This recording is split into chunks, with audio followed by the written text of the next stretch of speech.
the same thing that I've been saying for a long time, and I think it's important for them to hear this. The second of all, the men and women in green and blue need help. Bottom line, they're strained, they're overworked.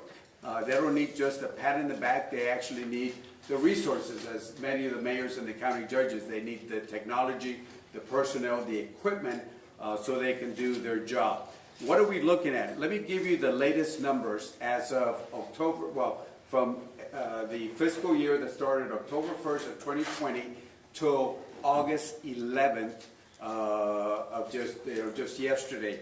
Let me give you the total encounters. And keep in mind the encounters, the numbers are the ones that don't even include the getaways. Getaways could be, and I've asked this question, it could be 10%, 15%, 20%. So whatever numbers I give you, you can add some numbers to the getaways. Total encounters as of 8/11/2021 for FY21, total encounters were 1.3 plus million individuals for the whole U.S. Texas is handling about 67% of all the encounters, which adds up to almost 897,000 individuals. Let me give you the sector by sector encounters, total encounters. El Paso for FY21, 163,000 individuals. I'm just rounding them just off a little bit. Del Rio sector, 194,000 individuals. Laredo, the Laredo sector is about 98,000 individuals. And then the Rio Grande Valley, 443,000. So the majority of the people that are coming here, basically the Rio Grande Valley is getting about 20,000 individuals, a little bit over 20,000 individuals a week. So this is where the work is being done. We talked about several things, expelling people, putting that as they're flying down people. We've also said you cannot play defense on the 1-yard line, and for many years I've been saying if you play defense on the 1-yard line here at the U.S.-Mexico border, you're going to lose out. You got to play defense on their 1-yard line, which is working on the southern border with Mexico and Guatemala and those countries. So we've talked about that. As you know, a couple of days ago, Secretary Mayorkas was in Mexico along with the Assistant Secretary or the security person at the White House, Tony Blinken, and they talked about some of the work that's being done over there. What exactly, we did ask that question. I think we'll talk about that later. But the bottom line is Mexico, our neighbors in the south, can do more. They can do more. They've done it in the past. In fact, back in 2015, 2016, they were actually deporting more people than the U.S. Border Patrol was doing. So I can say they can do a lot more. And, you know, how they negotiate that, how they work that out, that will be revealed later on. But I can say that on that meeting, about 7 million plus vaccines were given or are going to be given to Mexico for different reasons. But again, there are ways that we can work with Mexico.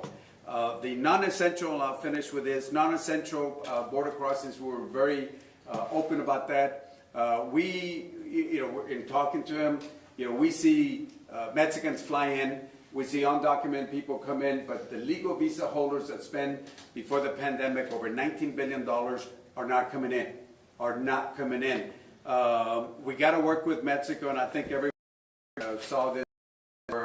Bran basically, and I need to send him a WhatsApp and ask him, but he's basically said we don't think it's going to happen on August 21st, but we're hoping that after that. We cannot let another shopping season go by, because that's where most of the businesses on the border make their business.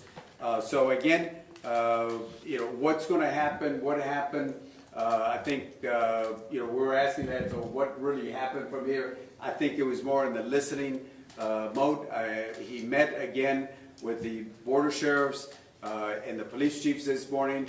He's going to be meeting with the NGOs. He met with mayors and county judges, and I have to say, the folks who are present here were very passionate, and I'm really happy that he heard what we have to say on this. On this, I don't know who's going to go first, but we'll let the hometown folks, the mayor, the mayor, the county judge, and from here, Mayor Villalobos, and of course the judge, and then we'll let you take it from there. Thank you, Congressman. Thank you. Actually, it was a very interesting conversation, and of course we thank you, Congressman, for being here, and Secretary Mayorkas. It's very important that we finally had somebody at the level that we were seeking. Of course, we couldn't get, we can't get our vice president, we can't get the president. Secretary Mayorkas is, fortunately, I think the person we needed. As the Congressman expressed, there was a lot of issues. There was actually even, I feel, anger by our community. And I think he was listening, I really did. There's a lot of the issues that some may not understand.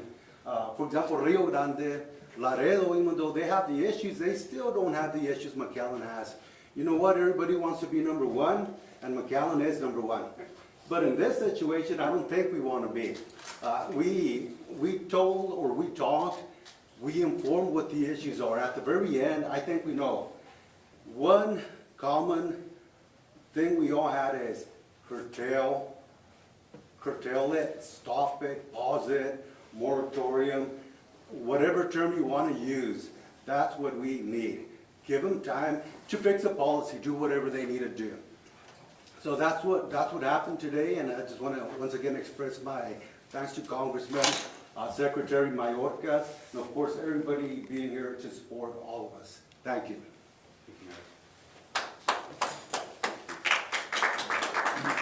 I also want to thank Congressman Cuellar for bringing it here, and of course our Mayor Villalobos.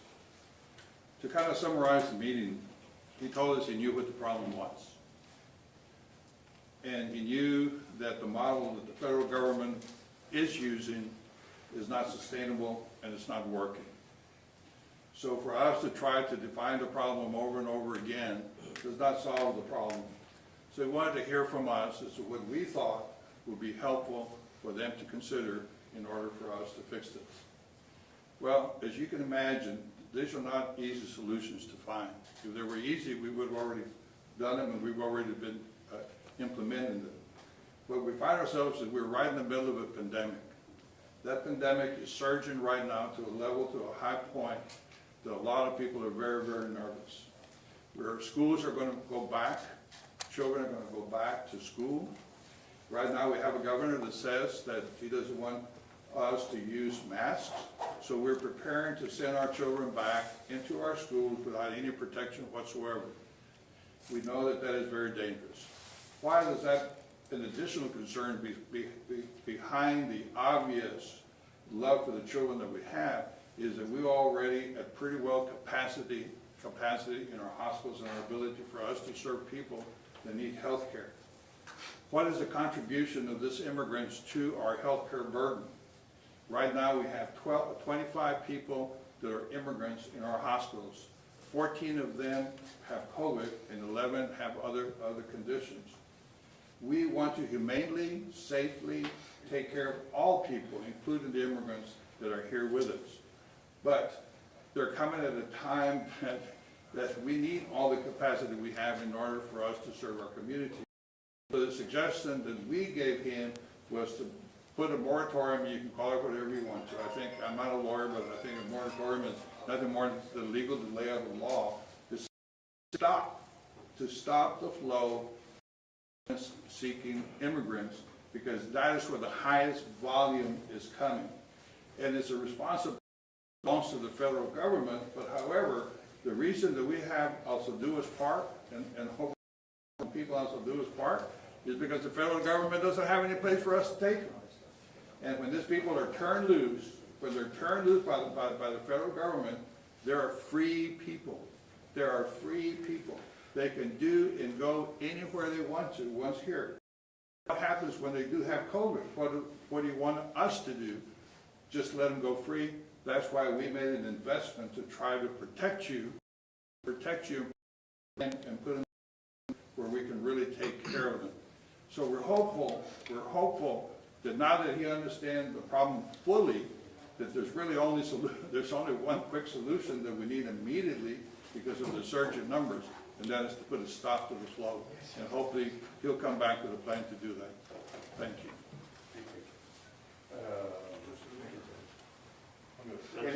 Go ahead. Mayor. Thank you very much. Good morning, everyone. Thank you very much. I'm Pete Sines, Mayor of the City of Laredo. I do want to thank Congressman Henry Cuellar and, of course, the Secretary Mayorkas and his staff for putting the meeting together. This is really my first encounter, so to speak, with someone other than our congressional leaders to visit with. This has been ongoing. The message was clear. Whatever system they're using is broken and needs fixing. I even questioned the genuineness of the policies that are in place. How serious are you all? And it appears that it's taken too long to truly start listening to the border community. At least I and others that hadn't had the opportunity of expressing ourselves. And the dialogue was very candid. Very, very candid, very passionate, as some of us have expressed. But personally speaking, I think that had to be had. There's a lot of frustration. It's for months, and we don't basically see any solutions. Here, with due respect to our Secretary Mayorkas, was basically a listening mode, just to take in. But we've been talking, and people supposedly listening for some time. We need a solution, short-term solutions. And this proposal that we're saying, a moratorium, pause it, shut that valve until such time as we have a plan in place. Washington put a plan in place, and basically that plan should entail a more efficient way of dealing with the migrants, adjudicate them quicker, have these federal judges here. Why send them further on north when we know that the vast majority of them will be returned? It makes no sense. We need efficiency. We're not even at that point yet. We're asking for resources. Personally speaking, 70% of the solution is reinforced border patrol. Those people are tired, frustrated. They need reinforcements.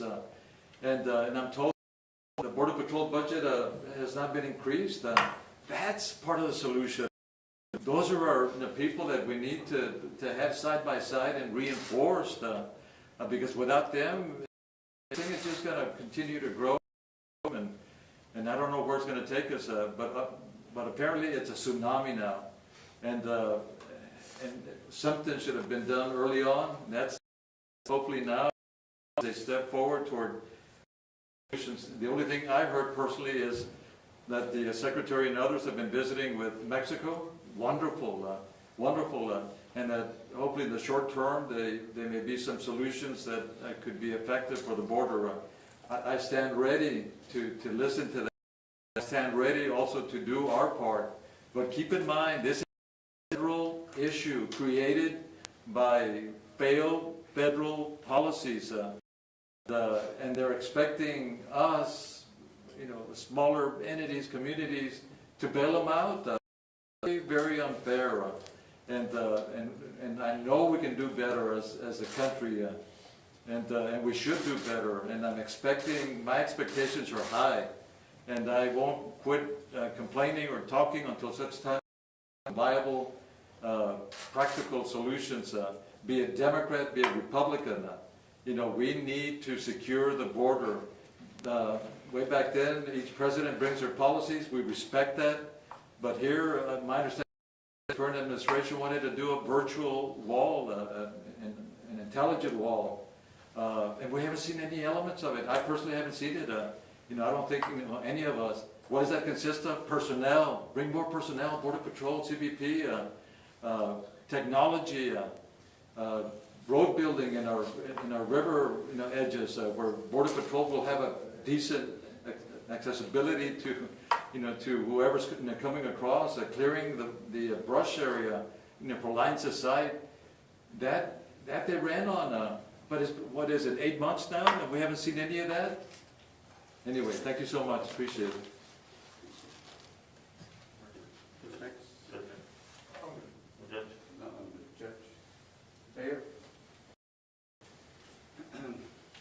There's no doubt that we have. Can you give your name? My name is Cuellar, great city of Rio Grande City. There's no doubt that we have a humanitarian crisis. There's no doubt. However, and I say this however, we have had a humanitarian crisis under every president, regardless of party, for the last several decades. Now, what are we going to do about it, right? At this point, if we're in the same trajectory, then 10 years from today, we're going to have the same conversation. So what are we going to do now? Now, and that's one of the things that we need to propose is we need to prioritize and reform. We need to prioritize it. However, do we have the political will to address it? And so far, we have not. But for the short term, my colleagues, I echo the same sentiment. We need real solutions to what is happening here.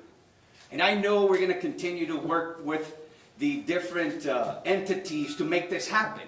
However, it is time that we address this from a comprehensive standpoint and again, avoid having the same conversation for the next 10, 15 years.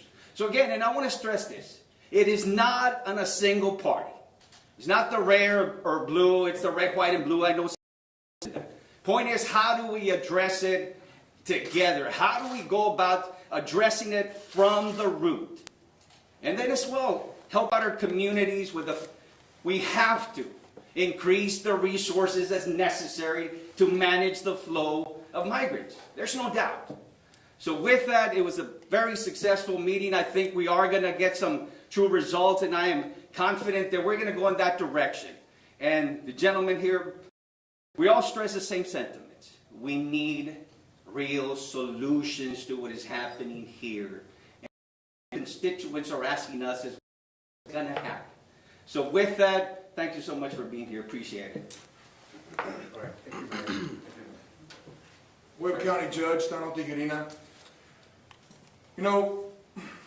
Everybody's talking about crisis. Well, some media outlets are talking about these border crises, not all of them, which is me to begin with. All of us up here have taken any hits locally. And my expression is this. We're at the local authorities. You have the state, then you have the federal. We're fighting a battle with our hands behind our backs and unarmed. We need the federal government. We need President Biden to be looking down here and taking care of not just the red, not just the blue, but the red, white, and blue, because we all are Americans. People have been saying this for a while already on the media outlets constantly, is that it's a border crisis. Let me tell you all something. Let me stop you all right there and then. This is not just a border crisis. This is an United States of America crisis. Why? Because they are seeking asylum, which, by the way, all of us up here, we will give our shirts off our back to RIMS, to refugees, immigrants, and migrants. We will. We're doing everything we can. Our NGOs are fighting daily for us to be able to help in our local authorities. Constantly. Organizations are constantly working hard. Half of these people that are being bused, there's 40% positive rate of COVID. 40%. The other 3 hours that they've been on the bus, let's say, I'm talking about Webb County, when they get there, that's 100% exposure. And by the way, they test them. Government doesn't test them, federal government doesn't test them, the local authorities test them, which is a problem in itself. Why? Because, and I'm just going to speculate here, but the problem is this. If they start testing them, what are they going to do with them? Because now there's going to be a lot more eyebrows being raised because there is a major problem that most of the country's not aware of. I have friends all over the country who hate to be down there on the border. And I tell them, well, I would hate to be where you're at. And they said, why? These people are flying or busing to your location near you with the COVID. Look, this is nothing different than 2019. We didn't even have these kind of meetings in 2019 because the major difference is COVID. COVID. I do not like the fact that we have to go into an airport and over and over again that your health is our highest priority. That. Well, I'm here to say, prove it to us. Prove it to us. Because we want to help the federal government. Help us, help you. This is This is where we're all together today. Thank you to Congressman Cuellar. Thank you to all these gentlemen that are, because we need to stay united, because this is not an issue. This is an issue that we all need to deal with today. Thank you. Anybody else? Why don't we close up for questions? Could we speak in Spanish? Unas palabras en español.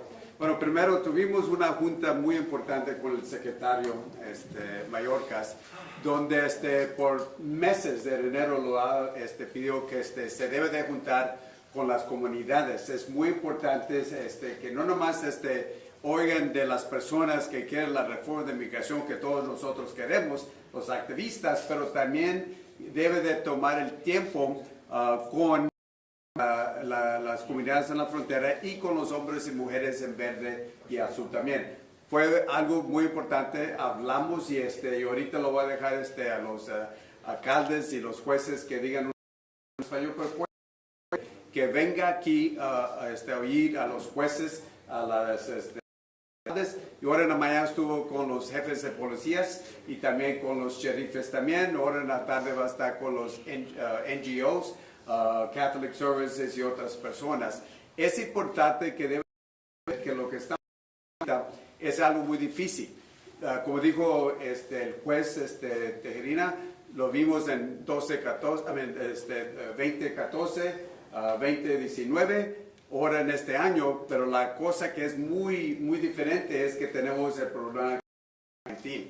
Hablamos también que debemos de abrir los puentes y si lo pedimos a él, si se sienten con las comunidades en la frontera, pueden hallar una manera donde se pueden abrir los puentes, porque ustedes saben, antes del COVID venían más de 18 millones de mexicanos, gastaban más de billones de dólares en los Estados Unidos. Es decir, lo que estamos viendo es mexicanos pueden entrar a los Estados Unidos. Las personas sin documentos, que estamos hablando de más de 1.3 millones de personas que han cruzado más este año, pueden entrar, pero los mexicanos que tienen las visas, que vienen a gastar dinero aquí, no pueden entrar. Y por eso tuvimos una buena discusión. También él estuvo en México, donde esperamos, me dijo, porque yo tuve una junta con él antes, y me dijo, vamos a hacer unos anuncios20 porque es importante que el gobierno americano trabaje con el gobierno mexicano para parar esto. En 2015, cuando la administración de Obama estaba trabajando con ellos, con los mexicanos, México estaba parando más personas que el border de Estados Unidos. O sea, es que sí hay una manera de trabajar con los mexicanos. Y esperamos con la ayuda que más de 7 millones de vacunas que lo vamos a dar a los mexicanos, esperamos que trabajen con nosotros un poquito más. En esto, unas palabras en español, ya que tomamos las preguntas en inglés, en español y francés. Una pregunta rápida. ¿Qué era su reacción cuando ustedes le pidieron que pare el flujo de los que están buscando asilo? ¿Qué era su reacción? Y también, ¿por qué no han hecho algo? Sí, mira, lo que queremos, yo lo pidió a la administración unas cosas. Primero, deben de parar y deportar personas que no deben de estar aquí. Ustedes saben que si hay 100 personas aquí, se van a frente de un juez de migración, el 88%, 90% se van a rechazar. ¿Por qué estamos dejando a todas las personas en una cosa falsa? Porque sabemos que muchos de ellos, casi el 90% se van a rechazar y se van a regresar. Creemos que se va a regresar porque ahorita hay más de 1 millón de personas con una orden donde se deben de deportar y todavía están aquí. Y eso es algo que necesitamos que ver. Están tomando unas posiciones, pero cuando lo pedimos que debe de parar, no recibimos la pregunta o la respuesta que debemos de recibir. I don't know if anybody wants to. Sure, a little something. Lo que ha pasado es que cuando tuvimos nuestra junta con el secretario Mayorkas, una de las cosas que le expresamos y seguimos expresando que este tema de migración no es municipal, no es del condado, no es ni del gobernador. ¿Okay? Entonces estamos explicando, mira, tienen que hacer algo. Como dicen en inglés, the buck stops here. Aquí, ¿quiénes son los que tienen que ser? Y es federales, sea el presidente con una orden ejecutiva o sea el Congreso que actúen. Hemos tratado y hemos hablado con ellos tocante muchas veces, tocante que hablan de Comprehensive Immigration Reform, para arreglar todo. No lo están haciendo. Les hemos decidido, mira, arreglen DACA. Es un tema que hasta la mayoría de los republicanos están a favor y la mayoría de los demócratas. Arreglen eso y no lo han arreglado. Arreglen the Guest Worker Program, porque necesitamos trabajadores. Sabemos que nuestros trabajadores están más altos de edad. Sabemos que el número de gente, de niños que están naciendo está bajo. Necesitamos trabajadores, pero no lo hacen. Y ahora estamos en el tema que es un tema que no nos pertenece a nosotros, y miren cómo estamos. Aquí estamos todos con este problema que no ha sido creado por nosotros, pero exigen que nosotros nos metamos y hagamos el trabajo de ellos. Y eso no es correcto. Solo le pedimos, como hemos dicho, mira, lo más importante ahorita, mientras que toman tiempo para arreglar sus pólizas en Washington, es paren el movimiento de los inmigrantes. Cualquier manera, sea por orden ejecutiva, sea por póliza del Congreso, hagan algo. Y eso no estamos teniendo el problemita. De que nos ayudan con dinero, con fondos, nos están ayudando. Pero ese no es el tema. El tema es que siguen cruzando, y ahora no es como era hace 3 semanas, 2-3 semanas. Antes lo podíamos controlar. Ahora no lo podemos controlar. Y luego le pones el tema también de COVID. COVID se ha levantado entre los inmigrantes de 4 o 6%, ahora arriba de 15-16%. Y lo que no entiende mucha gente es que no tenemos autoridad para detenerlos. Si ellos se quieren ir, se van. Ahora tenemos familias de East Coast, de California, from the West Coast, de East Coast, vienen y los levantan. ¿Qué creen que está pasando con enfermedades? No es solamente el tema de inmigración, ahora es el tema de inmigración y también el tema de la salud de nuestro país, porque se está esparramando en todo el país. Esperamos, le explicamos, y claro que dijo que va a checar en esas cosas, porque claro que no nos puede decir inmediatamente las pólizas que están haciendo, pero esperamos que ojalá que tengamos una respuesta favorable. Congressman, we keep hearing different positivity rates from different communities, and I understand. So it's up to each community to try and figure out if it can test those immigrants being released. Is that correct? Is there any way to get an across-the-board accurate representation of positivity rates? Yeah, look, the federal government, and this is when this first came up at the very beginning, because December 11, 2020, I was telling the Biden administration, hey guys, y'all better look at the transition team. I said, you better look at, because the numbers are rising. They started under the Trump administration. They started going up. But in January, they really shot up. And you've seen the numbers that are being coming up. I think fiscal year over 1.3 million. So at the very beginning, I said, are y'all going to test them? Well, first of all, and I think, Judge, you said this, they were not even vaccinating their own Border Patrol. I called the administration in December, said, hey, we got vaccines. Are y'all going to do that? And they said, it's going to be complicated. They said, what do you mean complicated? Well, they got to go to the local folks or to the VA. These folks stood up and they vaccinated most of the Border Patrol and CBP officers. So start off with that. Vaccination of their own people. It was done by the local government. Second of all, on the testing, they said, we don't do testing. That's not our mission. So then it basically became a local issue according to mainly to the NGOs. So that's why we have different things. Is there something across the policy? I looked at that at the very beginning. They're not going to do it. So therefore, the burden, as it's been repeated over and over again, falls on the local government. If there is a reimbursement, as you know, the program, actually we had Michael Lee, the head of the Emergency Food and Shelter. I think the Valley knows this very well because I've said this over many years. The first model that I set up in 2014, the money was supposed to go federal government to the state. It got stuck at the state government and the local governments. So in 2019, I changed the law to allow it to go directly to the local governments. And now anybody can ask their local United Way and they can make the applications, and it's working. But as I said, the money helps, but it doesn't solve the issue of this overflow. The speed bump that we have here, large numbers. When you're getting here in the valley, 20,000 people plus a week, and remember, and you know this very well, that what we're seeing right now is that traditionally March, April, May, and June, this is the peak months. July, August, they're not stopping. In fact, they're increasing it right now. So it's more on a case-by-case basis according to the local governments.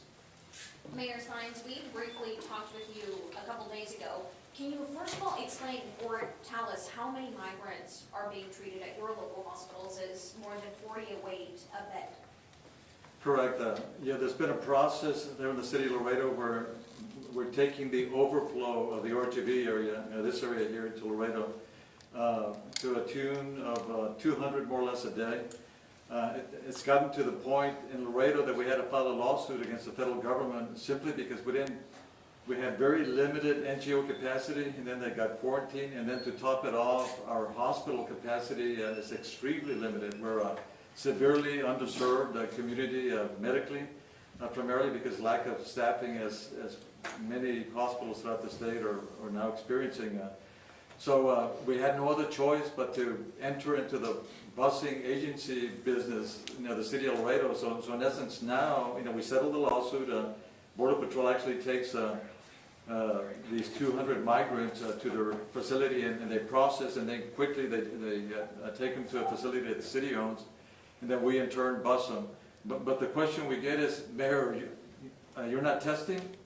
How insensitive, how irresponsible. We don't have the capacity, we don't have the infrastructure. Although the NGOs, they want to do the best they can, but their capacity is also, I think, Holding Institute is the largest NGO capacity for positives is 75, and then with the families. So anyway, it's created such a big issue. We're not blaming the migrants, frankly, for the hospital situation or the some communities they may impact. Yeah, and I want to be clear about that too. The migrants are not contributing to the COVID situation in the Laredo area. Just ourselves, our residents, are having such a big issue. They're even, fighting for beds. So for the last 9 days, we had 0 ICU beds in Laredo, and about 40 people and overflow waiting. The hospitals go on diversion frequently. So we're having big issues, medically, and we don't have a pediatric facility or unit there too. So that even further, it's forcing us to just take the migrants. We don't test, and then they go to different cities in Texas to make their connections to further follow their journey northward to other cities in the U.S. But to be clear, none of those people hospitalized are migrants. No, very.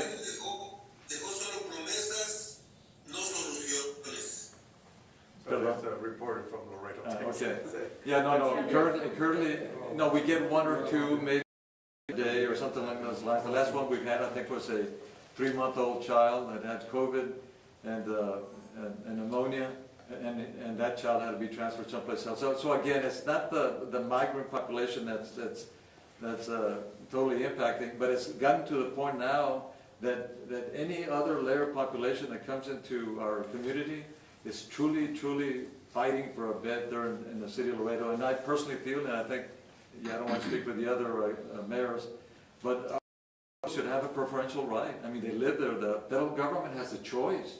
The federal government can take them someplace else. So we have to protect our people. And at this point, every bed is important. Thank you. How did Secretary Mayorkas actually... ¿Perdón? Sí, ¿algún remarca en español, por favor? Sí, cómo no, en español. 5 minutos más, con mucho permiso. Okay. One Do you want to summarize? more question, Mayor. Okay, we have 5 minutes. Yeah. I promise it'll be very quick. How did Secretary Mayorkas react to your plan of shutting down the border for migrants? Well, he listened.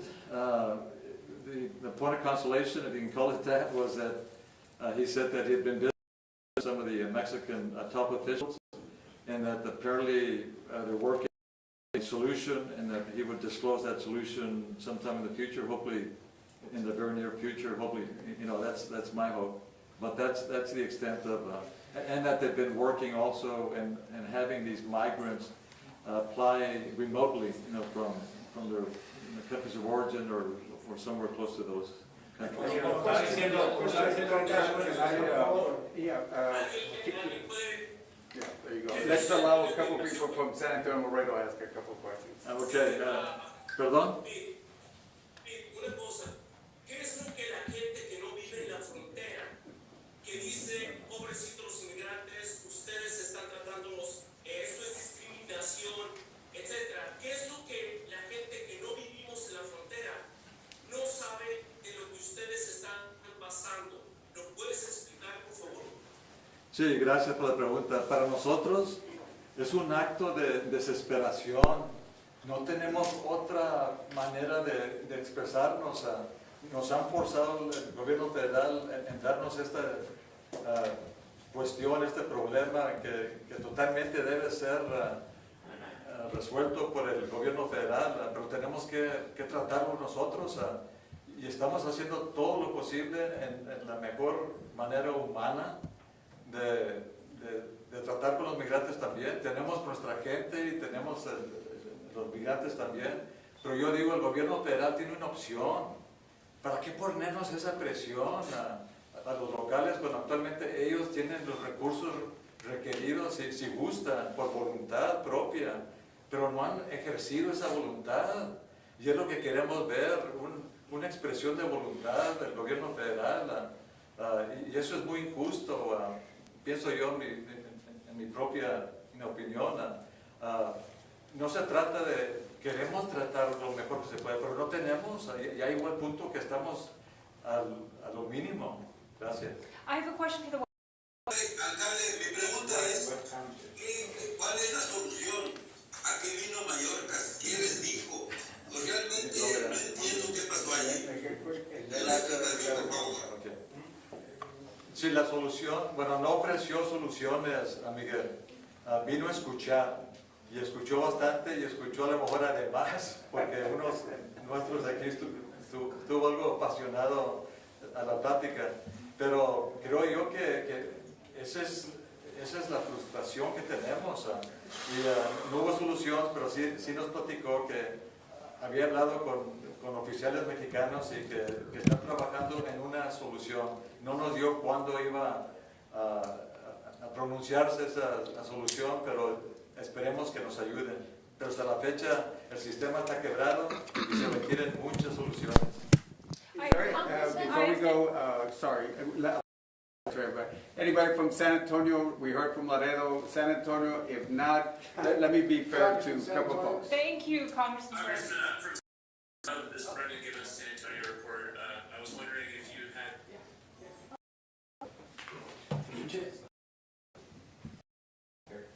Well, his question was, what are views on the DHS contract endeavors to house migrant children, including the facility in Pecos? I was asking about the DHS contract with Endeavors. Did you have a chance to discuss that contract with the Secretary? We focus more on what was happening. We focus on what was happening down the border, the frustration, border community that the border are facing here. So we did not go into any contract with them. The only thing we focus on. Question. Thank and you. Question. Thank you for looking at my question is first for the Webb County judge. You mentioned a 40% COVID positivity rate for migrants. I was wondering how you got that number, and then I had a question I would like to answer about. Question, and I appreciate it. And let me just go ahead and for the record, what's happening is, in all reality, sector and the RGV sector, pretty much the majority of the immigrants coming in.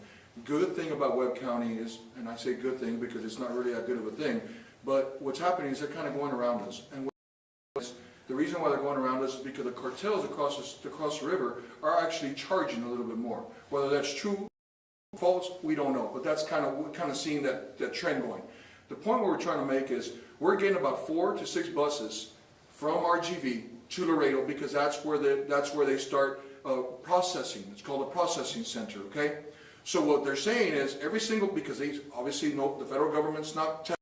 So when the buses get to the destination, pretty much when the NGOs test them, they're noticing and they're finding 20% of the people that are in the buses pretty much have COVID.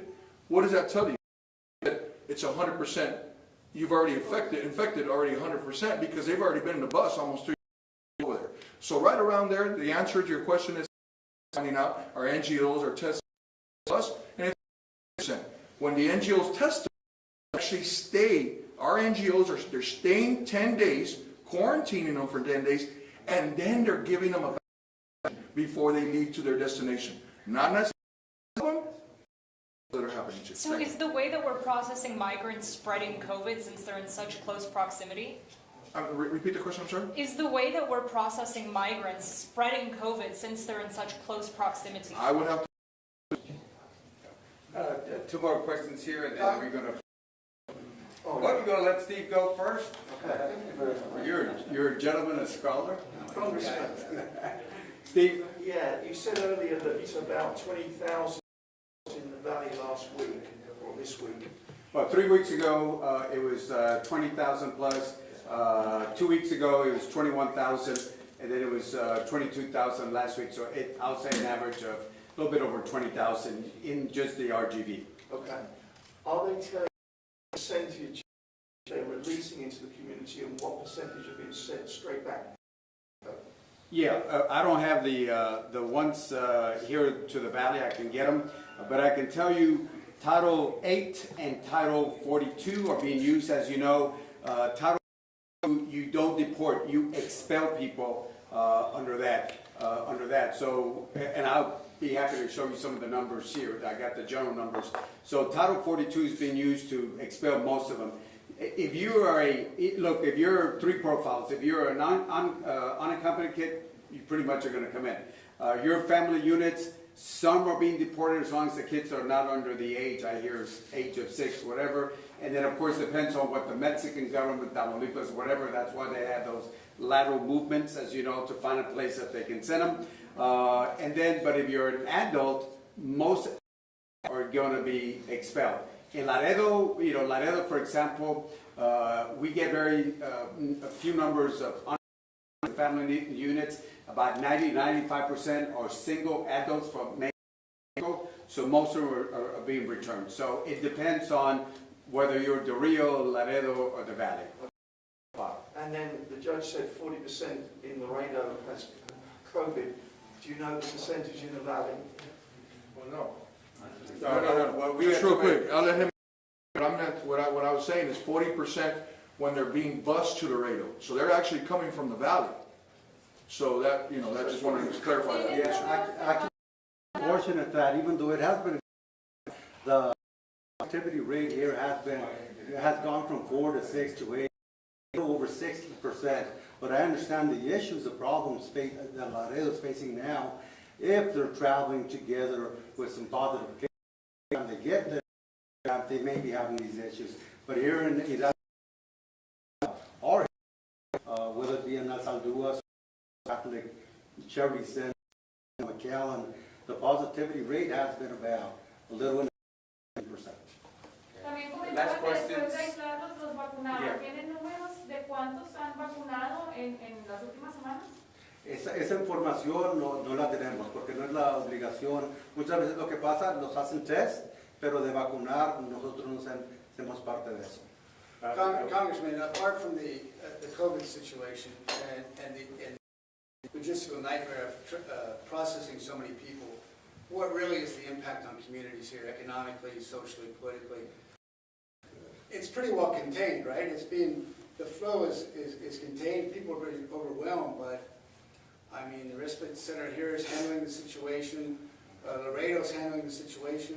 Yeah, look. If you're a resident of North Laredo, is this really bothering you?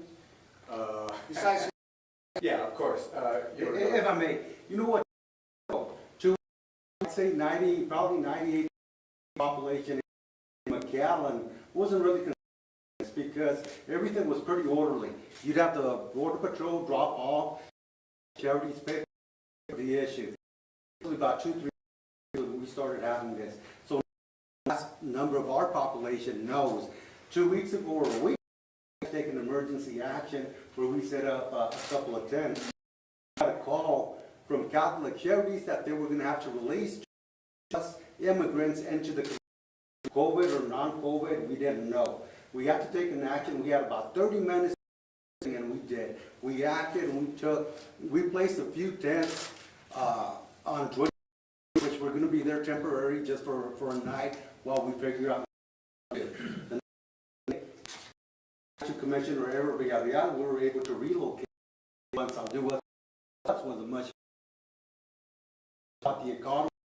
Gallup have been doing great. It's a place. It's a city, and we want to keep it that way. That's why it's not a responsibility to public safety and of our community. We're going to keep our and forcing assistance from government through being our good. Of course, we had an infusion of last year, CARES Act, and what is it? American Rescue. We're but even the economy, but we're what's going to happen once we start picking up, because now before you didn't see a correlation between guys and the country as far as COVID and the numbers have issues because they're picking up family members in unsolicited because they're positive. So it's not a border crisis. And that's why we're very glad that Senator Mayorkas and hopefully address some of the issues. Gentlemen, Yeah, it's not. Why would it matter for Laredo residents to be concerned hospital capacity? Migrant, themselves as residents have a huge issue in the hospital beds and the overflow. Thank you. Yeah, I just want to close up with this. I apologize, but it's not a matter of. I mean, look, resources are taken from the city because they have to, and the mayor and I and the judge, we all spoken about this. It's more than just optics. We care to be compassionate with the immigrants, especially once the children are here. We're going to treat those, for example, their own children. But local communities are being brought. Imagine if you and hospital beds, somebody that's from versus might not be fair. It puts them in a situation. More than optics. This is real that we're seeing down here, and some of y'all have heard me on national, and I told the secretary, listen, because some phone calls or national TV, I said, all I'm doing, repeating what you're hearing here today, and public from the. So thank you.